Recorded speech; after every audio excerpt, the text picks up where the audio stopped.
നമ്മളിപ്പോൾ ജീവിച്ചിരിക്കുന്ന കാലത്ത് ഒരാളുടെ മരണവാർത്ത നടന്ന എന്തൊക്കെ നടക്കുന്നു നമുക്കറിയാലോ. ഞാൻ നേരത്തെ പറഞ്ഞ ഉടനെ വാട്സപ്പിൽ, ഇന്നിപ്പോൾ അതാണ്, ഉടനെ വാട്സപ്പിൽ മെസ്സേജ് പോകും.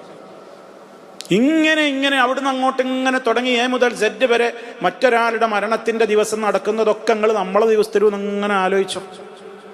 ആ ആളുടെ സ്ഥാനത്ത് ഞാൻ ഇങ്ങനെ മയ്യത്തായി കിടക്കുന്ന അവസ്ഥ ഇങ്ങനെ ആലോചിക്കുക.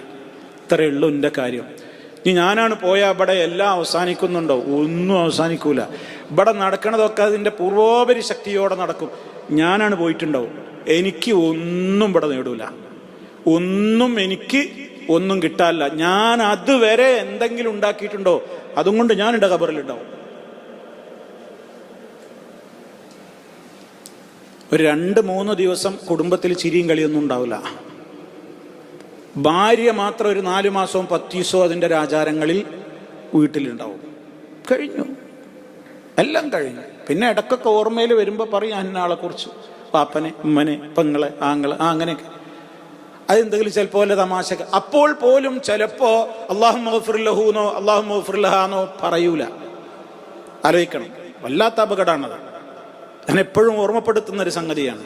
നമ്മൾ മരിച്ചവരെ ഓർക്കുമ്പോഴൊക്കെ അവർക്ക് വേണ്ടി മഗ്ഫിറത്തിനെ ചോദിക്കാത്ത ഒരു ഓർമ്മ ഉണ്ടാവരുത്. മരിച്ചവരെ ഓർക്കുന്നുണ്ടോ, ഉടനെ പറഞ്ഞോളൂ അല്ലാഹുമ്മ ഗഫിർ ലഹു. നമ്മളൊക്കെ എത്ര മാരി വാപ്പാരിയൊക്കെ ഓർക്കലുണ്ട്. പക്ഷെ ഓർത്തിട്ട് ചിരിച്ചിട്ട് അല്ലെങ്കിൽ ഓരെന്തെങ്കിലും ഒരു തമാശ എന്തെങ്കിലുമൊക്കെയാണ് പറയും. ഒരല്ലാഹുമ്മ ഗഫിർ ലഹു റഹ്മു പറയില്ല. അവരെ കുറിച്ച് എന്ത് പറഞ്ഞാൽ നമുക്ക് എന്താ കാര്യം? നമ്മളപ്പോൾ അവർക്ക് വേണ്ടി പ്രാർത്ഥിക്കണം.